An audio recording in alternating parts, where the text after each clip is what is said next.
doing sleeping here? This is not the way to attract customers. I'm sorry, boss, but it's been so quiet that I dozed off. Business isn't so good. You can't afford to doze off. Yes, sir. Speaking of business, why don't we increase our turnover by taking orders for custom-made furniture like tables and cabinets? That's not a bad idea. We must increase our turnover and cut expenses. In any business, we have to control expenses.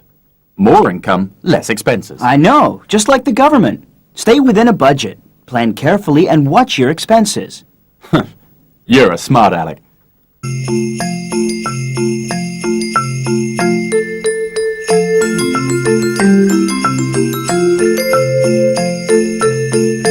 Hey, Tom, is the shop planning some renovation? Yes.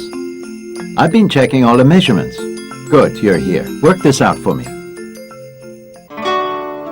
Look, the client wants one triangular floor area covered with marble, and the rest of the floor area covered with wooden floorboards. The wooden floor costs $250 per square meter. The marble costs $1,000 per square meter. So, can you work out the total cost for me? No problem, it's easy. I'll let you know right away. The total floor shape is in fact a rectangle divided into two parts. The marble floor is a triangle. The area of a triangle can be calculated using the formula base times height divided by 2. The two perpendicular sides of 3 and 4 meters are the base and height respectively. 3 times 4 divided by 2 equals 6. So the area of the triangle is 6 square meters. Now, the other part is a trapezium.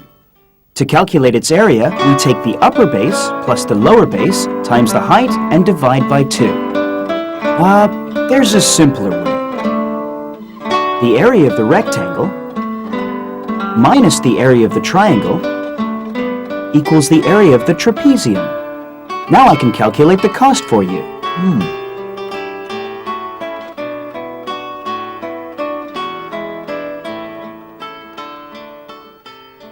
As you've seen, a formula is not always necessary in calculating the area of a figure. In fact, sometimes it's much easier to make use of the areas of other simple figures. Take this frame, for example. It's 60 centimeters long and 45 centimeters high. The picture inside is 45 centimeters long and 30 centimeters high. If we want to find the area of the frame around the picture, how would we go about it?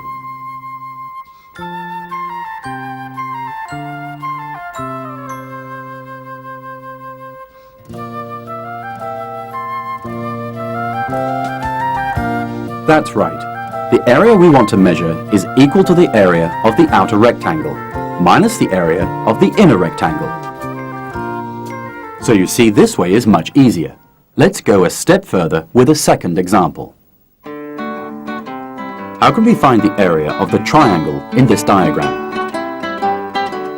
That's right. From the area of the trapezium, we subtract the areas of these two triangles. If the diagram looks like this, we take the area of the trapezium and subtract the areas of the two smaller trapezia. If the diagram looks like this, we first add together the areas of these two trapezia and then subtract the area of this large trapezium. Hey, Tom, this marble's heavy. Yeah. What's it for? Oh, this piece is going to a sports shop, I think. Yeah, be careful. Right, easy does it.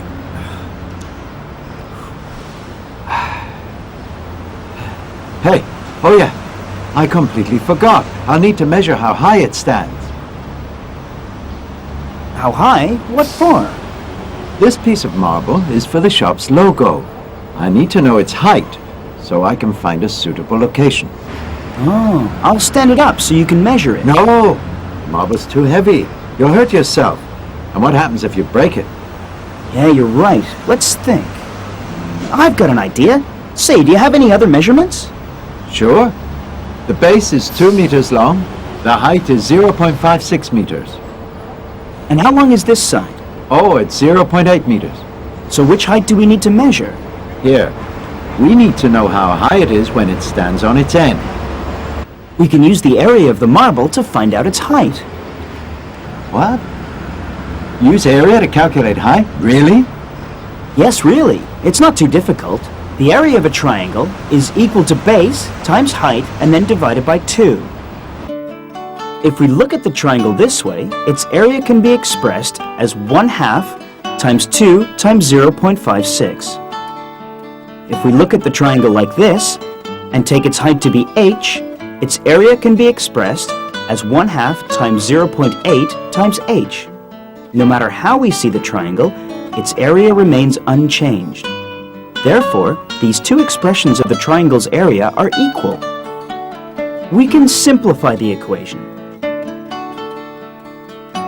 H is equal to 1.4, which is the height of the triangle. Oh, so its height is 1.4 meters. Then I know where I'll put it. If this side of the triangle is its base, then this vertical line segment drawn from its opposite vertex is its height. If this side is the base, this line segment is its height. Likewise, if this is the base, then this is the height. In other words, a triangle has 3 pairs of bases and heights. The product of each base and height pair is double the area of the triangle, which means, of course, that the products of all 3 pairs are equal. Excuse me, I have a complaint. You overcharged me for that marble table I bought. We're an honest company, madam. We don't overcharge. Then tell me, how much is the marble per square meter? 5,000. I thought so, but you charged me 6,000. I checked it myself. It should be under 5,000. Under 5,000? Are you sure about that? Let's look at the drawing to check it. All right, the marble table is a regular hexagon. Let's measure it.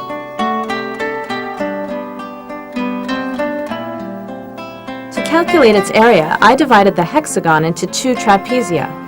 The height of each trapezium is 1 meter, divided by 2, which is 0.5 meters.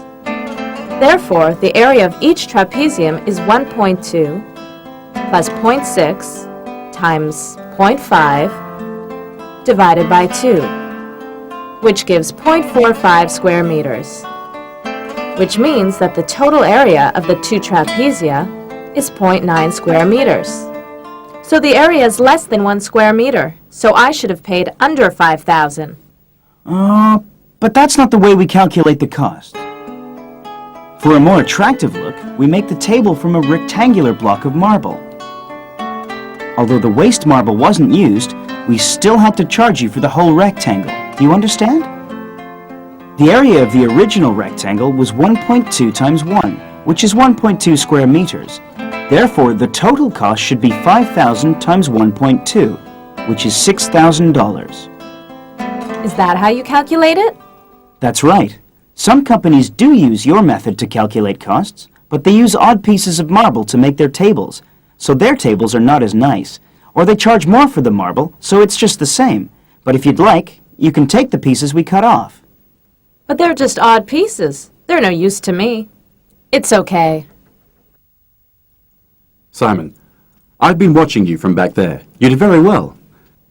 Now, to increase profitability, how do you think that we could put this waste marble to good use? Well, we could turn them into gifts or something. You know, lamps, pen holders, and gifts for clients. It would encourage them to buy more. Hey, yes, that's a good idea. As we saw just now, the client used a different method of calculating the cost, and this caused a dispute. In the case of the hexagonal table, the client calculated the table's area using the dissection method. Usually, this dissection method is applied to calculate areas of complex figures. Take this octagon. To calculate its area, we can cut it up into 5 pieces.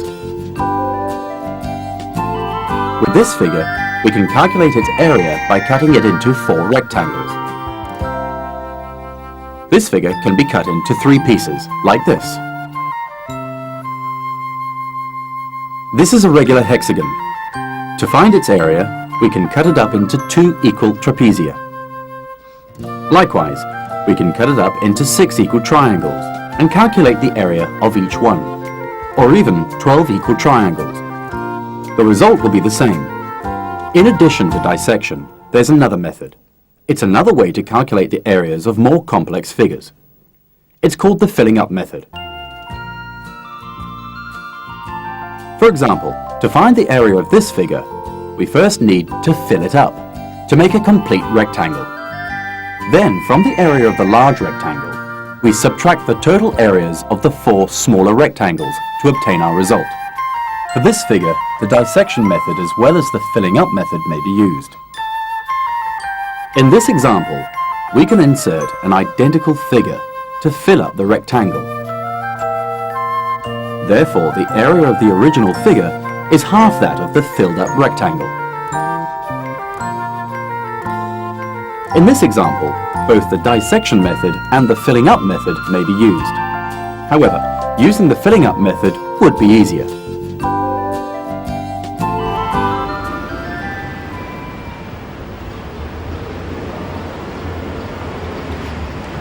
Oh, are these free gifts? They look nice. Yes, they do. They're samples from the factory. Hey, I'm going over to the shop. Do you want me to take them? Oh, sure.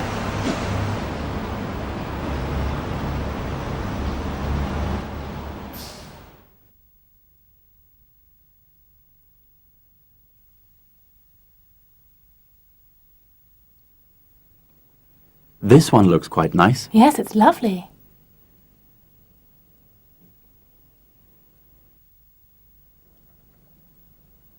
Excuse me. Yes? How can I help you, sir? I'd like some information about those tables. One of them is round and the other one is square, and as we're a big family, we need the bigger one. Do you know the area of the tables? I'll come and measure them.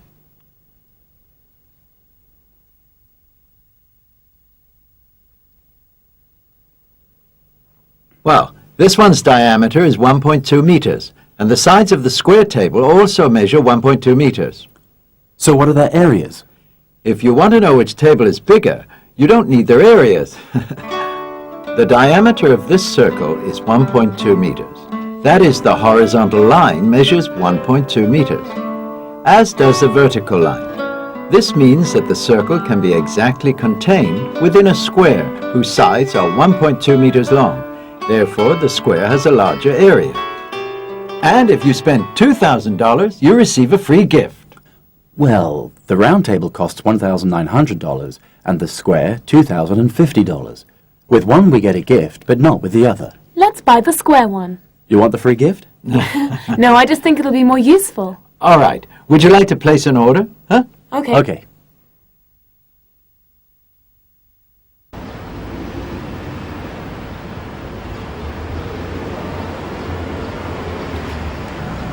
Hey, Simon, lunchtime. Yeah, that's right. Want some? Pizza doesn't agree with me. No, thank you. Tell me, you know those round tables that we have? Well, how do we work out the area of the tables? Do you know how? Hey, I'm sure you do. Oh, if you want to find a circle's area... Hey, wait. Maybe it would be easier if I showed you how using my pizza. If I cut this pizza into 8 equal parts, and then rearrange the parts, I can form this figure. The lateral side of this figure is a radius of the circle, and the top of the figure is a set of arcs, as is the base. These 2 sets of arcs combined together give the circumference of the pizza. The circumference equals 2 times pi times the radius. If we take the radius as r, then the circumference equals 2 times pi times r. This means that the total length of these 2 sets of arcs equals 2 times pi times r. So the length of the base must be half of that. In other words, pi times r. Therefore, the length of the lateral side of the figure is r, and the length of the base is pi times r. If we cut the pizza into smaller parts, let's say 16, then the length of the lateral side of the figure is still r, and the length of the base of the figure is still pi times r. However, the lines at the top and base are not as curved as before. If we now cut the pizza into 32 very small parts, The lateral side of the figure is still r, and the base of the figure remains pi times r. But now, the base looks more like a straight line. When a circle is cut into many, many small parts, the resulting figure looks more like a rectangle. The width of such a rectangle is r, and its length pi times r. The area of the rectangle is equal to its length, pi times r, times its width, r, or more simply, pi times r squared. Therefore, the area of the circle is pi times r squared. Hey, that's really interesting. So the area of a circle can be calculated using the area of a rectangle. Huh. Hey, I know what I'll do. I'll go measure the area of that table. The area of a circle equals pi times r squared. The diameter of the circular table is 1.2 meters, so its radius is 0.6 meters. Therefore, the area of the circular table equals pi times 0.6 squared. Tell me, what is the value of pi? It's a non-terminating decimal. To make things easier, we usually use the value of pi provided by a calculator. Oh, now I get it.